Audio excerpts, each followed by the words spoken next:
Beers with Chad. Hey everybody, Chad Wesley Smith here. Another episode of Beers with Chad. Today I am joined by longtime Juggernaut favorite, Marvelous Max Montana. In today's episode, I talked with Max about going back to his start as a USA Weightlifting member in 2000. So 20 years as part of USA Weightlifting, how he's seen the sport grow, as well as some stories from his time training with Ivan Abajev in the Bulgarian System, and sort of how he was able to break free of this traditionalist system where this is what my coach did, so this is how I'm going to coach, and how he was able to sort of break away from that idea and develop the way that he coaches the Juggernaut athletes now. So I'm drinking this Stone 24th anniversary double IPA. Cheers. And you can go visit jtsstrength.com for all of our coaching, the AI coaching, powerlifting, power building, super total, weightlifting, jiu-jitsu, strength and conditioning, as well as apparel and books.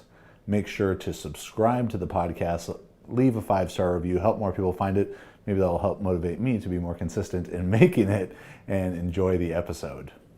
Mixture Montana Aita. Very good to see you, my friend. You too. You have the Golden State cider? I do. This tasty beverage here. I feel like Mighty Dry is such a strange flavor, a strange marketing idea for a beverage. I just see Mighty Ducks when I see Mighty Dry. Yeah. I have, it's hard to read this upside down, Stone 24th Anniversary Double IPA. Not my favorite one. The IPAs. It's like a punch in the mouth. Yeah. So I was talking with, James and I were talking today about, kind of the evolution of weightlifting. When did you first get involved with USAW? When did my life go downhill? Probably like early 2000s, maybe like 2000, 2001. Wow. USAW. I was like a member, but I mean I remember like when they had, I think they would like talk about having like 5,000 or 6,000 members total, maybe like 5, and that included like refs and coaches and people that were subscribers to the newsletter or whatever. But yeah, it must be almost 20 years now. 20 years. So you were 15? Yeah. I remember I signed up for a USAW card after I bought the Weightlifting Encyclopedia by Arthur Dreschler. Yeah. Describe 2001 USAW Nationals to me. Your first Nationals. 2003 Junior Nationals was in Florida. I went there. As sad as it is, not like that different. Probably way less people, way less people in the audience, but thinking about it, the warm-up room was kind of the same. It was it wasn't the same as now. Now with Rogue, it's way different, but the warm-up room was it was in a ballroom in the back. There's a bunch of platforms kind of almost stacked on top of each other, 100 kids. But I think looking back on it, there was way more isolation between people and coaches and that kind of thing. Or there was just 5 coaches total, and so they knew each other, but other people were just kind of floating around there, right? Those 5 coaches who'd been the 5 coaches for the previous 30 years. Yeah, it's probably a lot Did they hate each other, you think? Or? Oh, yeah. Because there's a lot of isolation at the meets now as we put up our force field of disdain. Force field of kindness. That's how we protect ourselves. I think there was, I'm sure there's always been rivalry and stuff. I also think back then there was the OTC was a way bigger deal. Mm-hmm. So the OTC was huge. There was a ton of, the national team and those top lifters. And, some really regarded coaches that were involved in that. And then there's a lot more 5 or 6 was other that guys. like Dragomir and Bob Morris then, or Bob Morris was there. I'm guessing Paul Fleshler was probably the coach around then, because after him it would have been. I was about to ask. I was about to ask: are Paul Fleshler and Artie Dressler related? They are, but bizarro versions of each other. Fleshler, Dressler. Yeah, I think second cousins. Probably. Yeah, probably. I think I remember I never met Artie Dressler. I met Artie Dressler, but I was told stories about him by like the old school. My coach knew everybody from back in the day, so yeah. I was told all these stories, and apparently his nickname, this probably dates him. His nickname, which I'm not sure was an insult, was Buggy Whips. Buggy Whips. Buggy Whips because he had Buggy Whips Dressler. Yeah, he had like a 275 for 5 squat, but couldn't press 90 kilos. Maybe couldn't even press 70. So he was like, like he probably like strolled into the gym, in his like knickerbockers and his old hat and like, oh, here comes old Buggy Whips, and everyone in old timey music is laughing at him. But yeah, very interesting. It's a fast fact for you. That's just what the closed captioning would say at the bottom of the silent film. Buggy Whips. Buggy Whips enters the gym. So his body was like inverse of James Townsend's body. Yeah. Where both of James's limbs are strong, but yeah, very much like, that was a thing. But there was a lot of like, from like a training perspective, like those years up till I would say like 2013, 2014, like training knowledge and all that stuff, like some coaches were decent and others were not. And it was almost like probably a mystery as to why, right? So like the training, everything was kind of like passed down from like, oh, this is how I did it back in the day, right? And when I was lifting, they used to say, oh, Buggy Whips, get your squat strong. And, so that's what we do. And so it was like, I think that kind of traditional stuff like really was like prevalent. Like you were like, oh, this guy comes from that school of thought, or this guy comes from that school, right? And so it was like, there's probably like factions formed out of those, geographical regions. Yeah, like the Sharks and the Jets and so you were, your gang was the Bulgarian gang. Yeah, the train as hard as possible but make no progress gang. So, but to that idea of like the tradition of it, and we obviously make jokes, and you have your Max Aita Bulgarian guy theme song and stuff. That was still such a great little, it really was. Little ditty there by Dr. Mike.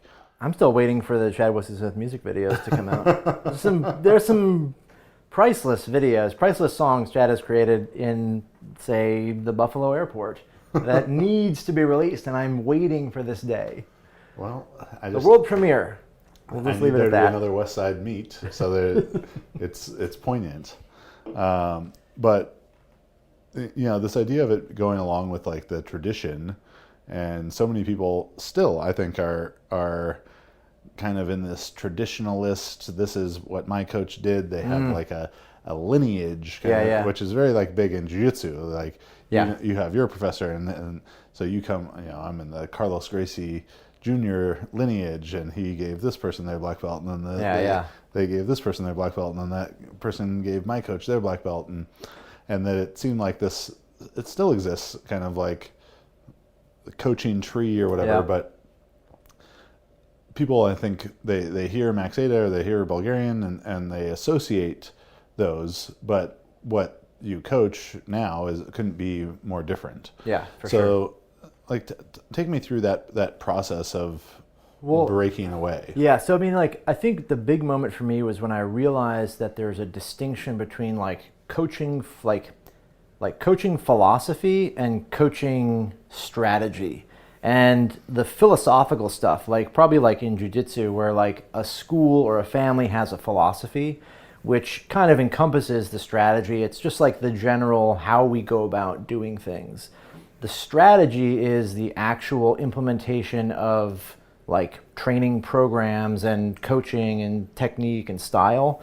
And, the Bulgarian system is a package deal that is a philosophy and a system and a strategy. It's all one thing. So, I didn't grasp that there was those two things. At some point though, like when I was doing that kind of training, I remember at the same time reading, the like translated Russian texts and seeing those books and having copy of Super Training and all that stuff. So like I was really well aware that there was other stuff people did and they trained very differently.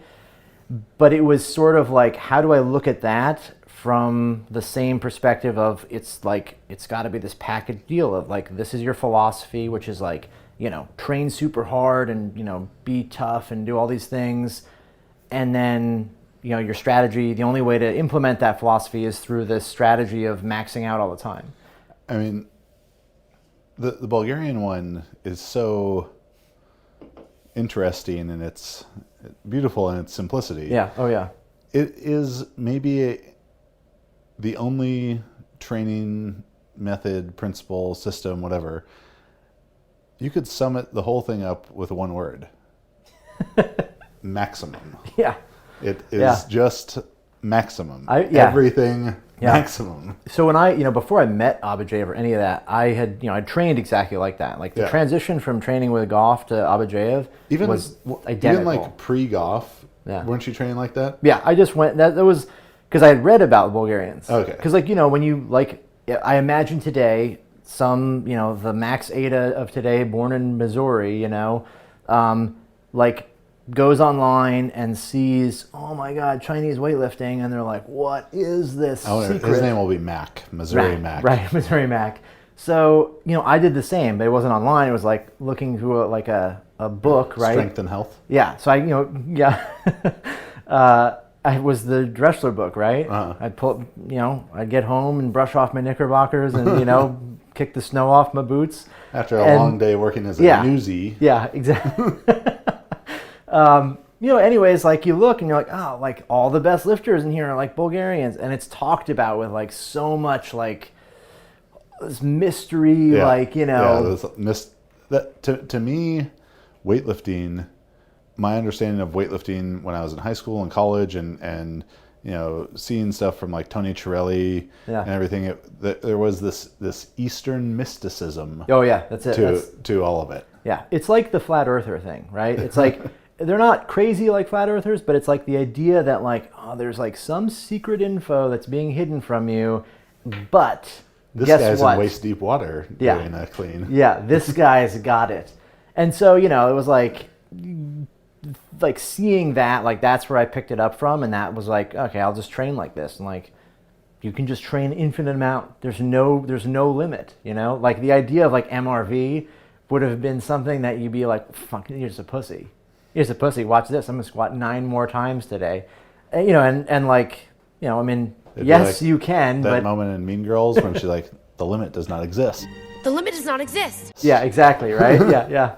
Just like this ridiculous sort of like perspective, because at the same time, the philosophy is like this overshadowing thing where it's like you have to just be the toughest person who trains the most. That's the first thing you satisfy, and then whatever system you choose to use to get there, it's going to have to fall into that. So, like seeing it, picking it up from books and picking it up from that, and then that like mysticism of it, was for me like this troubling thing, because like at some point you're like, what's happening and what is supposed to happen are not the same. And then when I finally met Abajev, to kind of circle back to the idea of like how simple it is to sum it up, after spending enough time, like weeks with him, you're like, oh, this, like I could write this whole thing out on a napkin right now. Like that's the system. Like, you just like max out plus 1 pill every day equals big lifts. And you're like, oh, that's it? Like, so the 1 pill every day. I mean, I've heard this story many times. A great story. For the listeners, I don't think we're breaking any news here that the Bulgarians enjoyed themselves some drugs. He told me a great story, just tangentially. He told me a great story about how when they first got, they always called it Bayanabol because it was made in Bulgaria, but they first got it, and this is probably like 60s maybe. Do you think that made it Dianabol to maximum? Oh, for sure. Yeah. All the pills were 200 milligrams. So they get they get the drugs and the team starts taking like one pill like every day they train, like 3 times a week. And then, because they're all like worried, like they don't know what's going to happen. So then there's one dude, the most Bulgarian dude, Yes. who's like, fuck that, I'm going to take like 10 every day. And Abujay was like, his numbers were just like groundbreaking, innovator, pioneer. If you just take more, look how much stronger you get. And he like hit giant numbers, and like everyone was like, oh my God. So that, like, you know, they all were just like, fuck it. Like, and they just started feasting on Ball every day. And so they became in like the 60s or 70s. That must have been, I don't know the exact timeline when they got it. It probably was closer to the 60s, maybe late 60s. I had a moment similar to that in a conversation my freshman year of college. We got taken out to dinner by a guy named Hal Connolly, who's the last American to medal in the hammer throw, American male. Gold in Mexico City, whatever, like 54 or 56. And he takes Nate, horse Nate, and I out to dinner after a meet at Sac State. We're eating at this Chinese buffet across the track from Sac State, and he starts telling us about, it's like, you know, it's like 1958, and he's like, so my doctor asked me if he said, I have this pill, it'll help you get stronger. Do you want it? He's like, yes, of course I do. He's like, and that was Dianabol, and you know, totally legal, like just given to him by the doctor, and then he starts blowing my mind. He's like, oh, so, you know, Randy Matson and I call each other up on the phone. These guys who are thought to be from like a golden age of track and field and the pre-drugs and all this stuff. Perry O'Brien, Dallas Long, like, and he's like, yeah, so Randy Matson called me up and he said, I'm taking 4 pills. Well, I'm taking 6. I think I'm going to start taking 8. And it does seem like it is that bravery, foolhardiness. Yeah. Like, you guys are only taking 2. I'm going to take 4. Yeah. Let's see how it goes. I heard stories from the old time guys that were like the method of dosing was to like take 1 pill and then add a pill every day and check your stool until you see flecks of one of the pills. And then you back off 1 so you're not wasting any. Okay. But this is like a time when they had that stuff like on counters in gyms. You'd walk into a gym and there'd be a bowl of like, you know, D-ball pills, and everyone was taking it. Just like Altoids. Yeah, right. You D-ball. Probably didn't have to pay for it. Maybe it's 5 cents a pill. I don't know, but like, what a glorious right? time. Think about that. Can you imagine what gyms would be like if everybody was on drugs? Can you imagine if weightlifters now were on drugs? If there was just fucking candy bowls full of D-ball. So, but the classic Abujayev. So Abujayev's secret of doping, right, was intricate system. Day 1 pill in. Day 2 pills, but pill 1 finish, gone, but pill 2 still inside. Day 3 pills, pill 1, pill 2, pill 3 still inside. Day 4, he kept going like all the way to 30 pills. He told me it was 40 pills. 40 pills. It was like he kept going the whole time. Like day 15 pills in, out 1. Like, okay, like I get it. I get the gist of it. Yeah. I see the How pattern far is it? developing. Day 38. Yeah, but that you was sat there for all 40 days. Well, yeah, I mean, you're enamored with that. Oh my God! Like, and he was like, because it probably seemed too like he's building to something. Yeah. Well, what's this can't just continue. Day 38, day 40, finish. Then day 41, 39 pills, gone, and then down. You're like, oh, okay. All right, so that's not helpful to me at all, but thank you for telling me the story. Yeah, he was an interesting man. But I mean, like, that was kind of the, like, when you finally have a chance to, like, meet your idol or somebody that you're, you know, putting on a pedestal or whatever, like, or this, like, bigger than life figure, and then you find out that, like, oh, I guess it's, like, really not... It's reductionist to say, oh, he's just drugs and this. I mean, he did a lot, right? He revolutionized things, you know, because they trained radically different. But it's one of those things where you're just like, oh, okay, like, it is really just like the Occam's razor thing. Like, what are the least assumptions I have to make about this being true? that they have figured out and mastered some way of training, or just take like a whole bucket of D-ball and train really hard, and the guys that die or break, they're gone. He once told us, I remember this so distinctly, he once said to us that there was a A team, a B team, and a C team. And he would say like the C team was like the guys they like experimented on that were like, well, let's see what happens when we train this way or take this.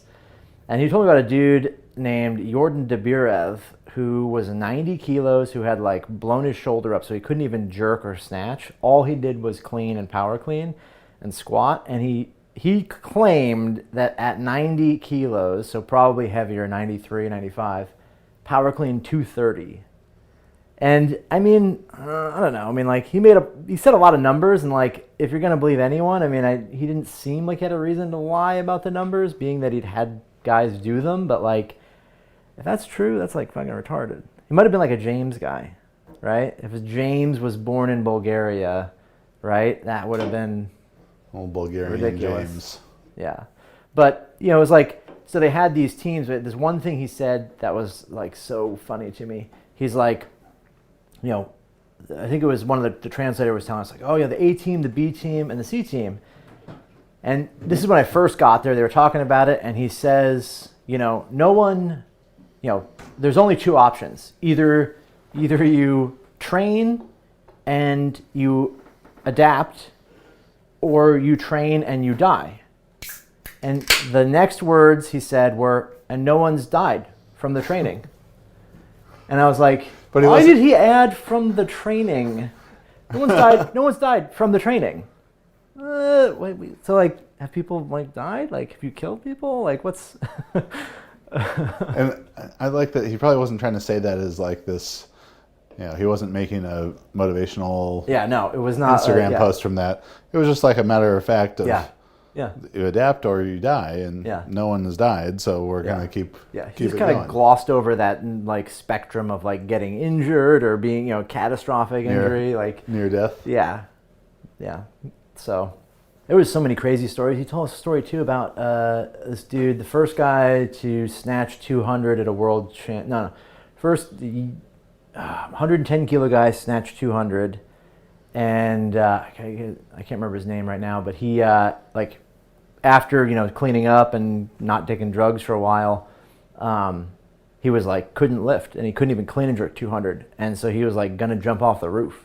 He's like went up to the top floor and was like ready to kill himself. Fuck. Right? I'm just like, that's fucked up. That's crazy.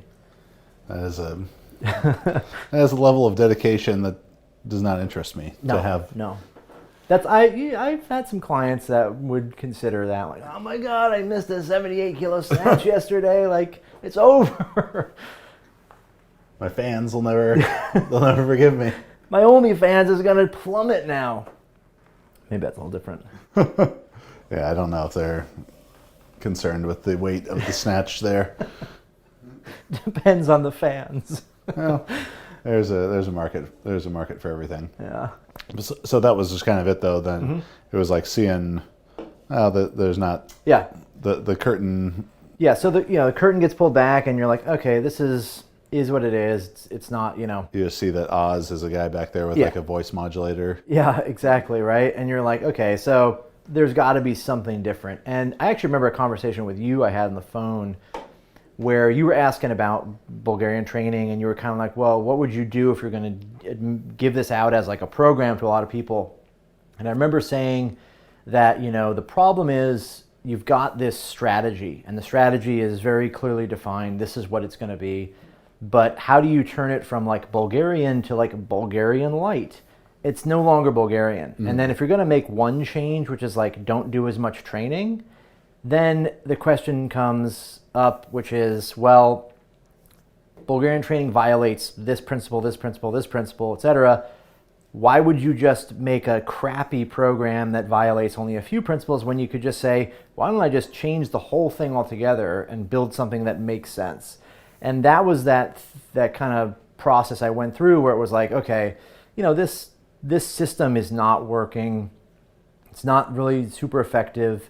And claiming you're using elements of it is pointless because the elements you're using are just definable parameters like you go to 90% or above or heavy lifts. That exists in every program. So like you don't need to stick to the roots of it. You just need to redesign a program. Look at programs that are successful that make sense. All the Soviet stuff, all the Russian training, and every other country that used that system was successful, and the style of programming made a lot of sense from a sustainability standpoint. And so what would you say then if someone was to claim that they're using elements of the Russian system and elements of the Bulgarian system in conjunction with each other? I don't even understand what that means, because it's like the things that define them both are contradictory, right? It's the degree to which each principle of training manifests itself in the program is what defines the program. So if your program is defined only by specificity and overload, and every other principle is basically like, fuck them, right? And the other system is like, it's a measured and managed amount of each principle. How can you combine elements of those? It's just like, it never made sense to me, kind of combining the two. I think it's like maybe a colloquial thing to like explain that you really are doing like a Russian program, but you go really heavy a lot of the time, which again brings up questions of like, well, if you're adding in lots and lots of heavy lifting, how does that impact whatever else is happening? You're going to have to reduce volume in places. You're going to be, the phasic structure is going to be a little bit more, less contrasting. You're going to have like mostly the same kind of training for a long period of time. Variety changes, like, so it's like, I do this system, but I change this foundational element of the system, then you don't do that system. You just exactly.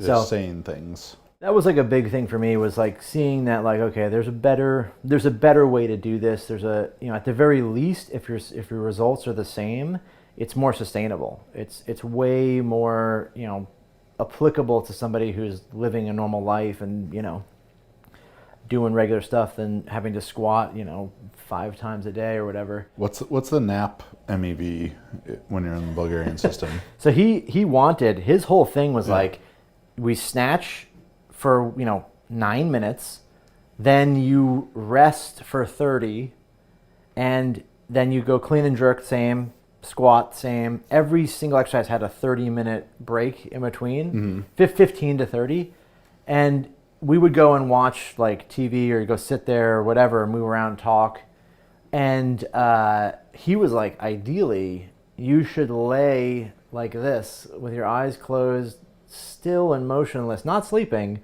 but as little energy expended as possible. That's what he wanted 80% of your day to be. So just hibernation. Yeah, you just basically are almost catatonic. Because that like, I remember Tony telling us about Bulgarian system and stuff at these shot put clinics, and he talked a lot about weightlifting, and I hear him talk about how they took the nap, train 3 times a day, and they take these naps and everything, and I think that was part of the reason that I avoided going to weightlifting after shot putting. Right. Why I went to powerlifting, because my understanding of weightlifting at the time, like 2010, was, I'm not like 12 years old, so it's too late for me to be good. Yeah. And I was like, you have to train like 10 times a week, and like I don't have time to do that. And now in hindsight, seeing someone like Alyssa, who she was training 5 times a week, right, in the 5 sessions a week in the last months of her best training. If I would have known that I could be successful doing that, and as a 49 kilo female versus a 140 kilo male, I probably could have gotten away with 4 times a week. Yeah. That like, so changed my perspective on it. That's something like, once you understand like just the concept of like maximum recoverable volume, starts to paint, it frames the concept, the idea of like training multiple times a day so differently. Because initially you think training twice a day means you're going to get that much better. You have to, you can, increase the volume and do so much more training, and that's what makes you better. But I would be surprised if somebody was to research it and actually prove that training multiple times a day was significantly more effective than a single time a day.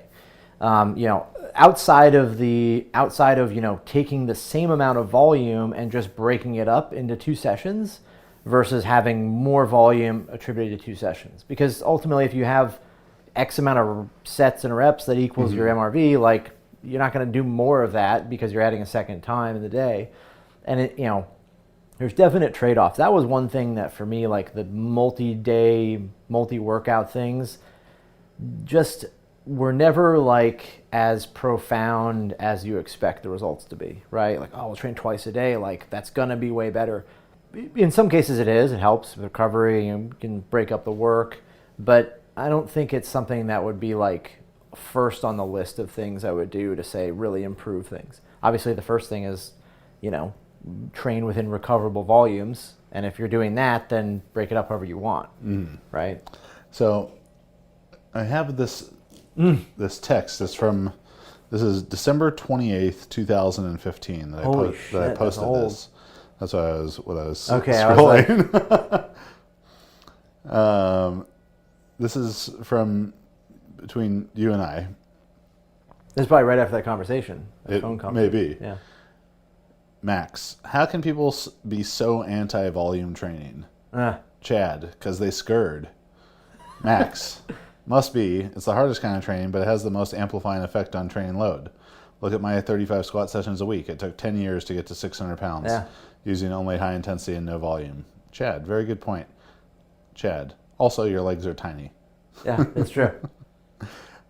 Max, I could have done that in 3 years with a smarter program and half the frequency. Yeah. Oh, well, so true. I think that was to your legs being tiny. Yeah. Small knee sleeves, right?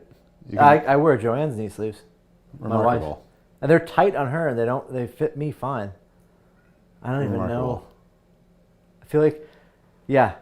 I mean, that's a good point, though, right? Where it's like, and, you know, maybe there's different people. Maybe I have just the shittiest genetics for lifting, but, like, the idea that, like, if you really... What if you do? How fucking sad would people on the internet be if there was some way to test shittiest genetics? You've got shit genetics, bud. Yeah. Like, they do like one of the 23andMe, and instead of telling me where I'm from, it tells me I'm fucking terrible at lifting. You'd probably be really bad at squatting, too. You know, I did it 23andMe, and one of the things it does is you're like predisposition to success in speed power sports. Okay. Which it has 3 categories of. I was the lowest category. Oh, interesting. The worst category in that. Interesting. And I was also predisposed to being of average weight. Wrong on both accounts. I'm not sure which I feel like they're more wrong at the second one. Oh my god. But I was good at speed power sports as well, but I was really good at... Where do they... I wonder how they get the average weight thing. Because I would think it would be like a body mass index or something. They would be like average weight, because what if you're giant like you? What did it say about head size? That was not... They can't even predict that. Yeah. That's an anomaly. But so to that effect, you spend 10 years, 13 years, right, doing that kind of training. Yep. I could have had a college degree. Several. Many people who go to college for 13 years are called doctors. Of several I could never quite get my specialties. doctorate in squatting. What is the time that you look back on of your Bulgarian training time? If you look back at it now, that you were just like, God, this was fucking insane. I think I can think of a couple events. One, thinking back on how I let like an overarching philosophy of like the Bulgarians are the toughest people and that's how you need to train. I had a hernia surgery on like an inguinal hernia, and I front squatted 200 kilos 4 days after the surgery because I was like, you gotta keep training your legs, even though my shoulders were so fucked up I couldn't snatch. Another event too, after I dislocated my wrist, after I dislocated the bone in my wrist, I started lifting again. Like, I was just like, well, I gotta train again. You just gotta do it, even though it's like a grapefruit. And I snatched, like the first day I did the bar, and I was like, okay, I can do this. Then I did like 60 the next day, then 110 the next day, then 130 like a couple days after that. And I remember doing that and like feeling this weird like pain here, and I'm like, this isn't normal. This isn't right. You just figured it was weakness leaving your body? Yeah, exactly. That wrist is going to be strong now. A strong hand. But like that kind of philosophy, like you're thinking like, man, what the fuck was I doing back then? Like thinking that like you have to train super hard to do it. And then obviously the other one, like going in and training with Abajev, where I got to training with him and I was front squatting at least 220. And there was a day where I literally like, I couldn't do a 70 kilo squat. It wasn't like I didn't want to do it. It was like my body was just like, I picked up out of the rack and everything in my brain and body was just like, this isn't going to happen. It's like It didn't feel heavy. It like refused. Yeah, it just was like, we're done. And I missed it. I like sat down and then just dumped it. I was just like, Like 2 days later, I front squatted a PR. But it was like that moment of like, what? Like, this cannot possibly be a way to train. It was Thanksgiving. It was Thanksgiving, yeah. Because I went to Thanksgiving, we took a day off, and then came back and squatted a PR. Yeah, you had the super compensatory effects of Thanksgiving. Yeah. Anabolic mashed potatoes. Turkey. The turkey that day was the equivalent of like 300 milligrams of D-ball. But another time too. Abajev was probably injecting those turkeys. He was incapable of cooking. He once put a sock in the microwave, and it burned. It just smoked up the whole house.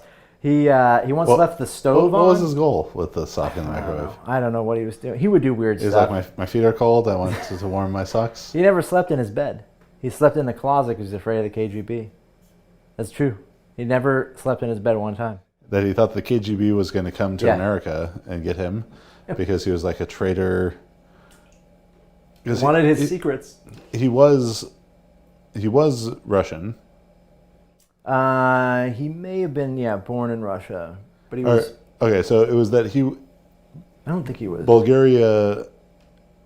The country of Bulgaria was training one way. Yeah. And then he got this idea to train another way. So he told me when he became the head coach, the guy who was head coach before him was also the best lifter in the country, and he had done a 90 kilo clean and jerk. And so he coached. Abajev had done 90 No. The best lifter in the country. Okay. This is, probably like, 50s, early 50s, 60s, or late 40s. Right? So Europe is recovering from the war, but he coached Alex Krychev, which was his like first big lifter, and Alex was incredible, right? I think he may have pressed like 190, maybe 200 kilos. Like he was ridiculous, and he was a junior, and so he had this like little bit of reputation. So they're like, okay, he's like, well, I can be the coach. I'll just take over and do this. And so they kind of had this thing. He ends up becoming the coach, and then he was. Russia was disseminating these piecemeal programs to everybody. Like, here's how you train. People were doing it, and, they might change something here and there. But he was like, I'm going to do this something different, right? And he's like, see that bucket of pills?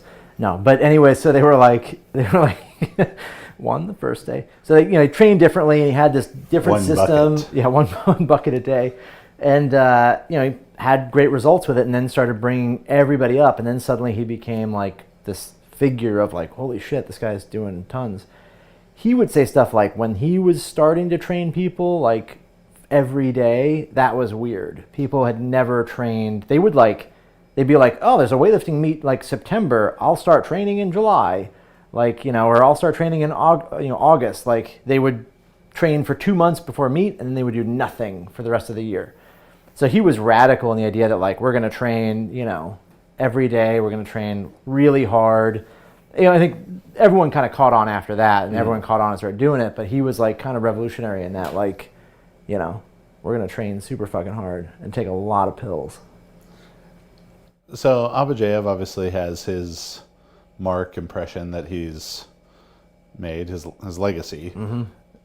What would you hope that, when two young rapscallions are doing a podcast, in the year 2050, and they're like, oh, that Max Aita guy back in the day. What do you hope that is your legacy as a weightlifting coach? Oh, that's a tough one. I would hope that the legacy is something that's like, be a little bit skeptical of what you're doing all the time and try to refine a process rather than just adopt a system or adopt somebody else's recipe, right? Like refine something and make it your own, but go back to principles. Always be based on something that makes a lot of sense. And Air Monarchs, probably. Air Monarchs, Air yes. Monarchs. All right. Well, cheers, sir. Cheers to you. Feet on bar. Feet on floor, hands on bar. Look for your eyes. Find your eyes. If you like that video, smash that like button, smash that subscribe button, and murder the notification bell.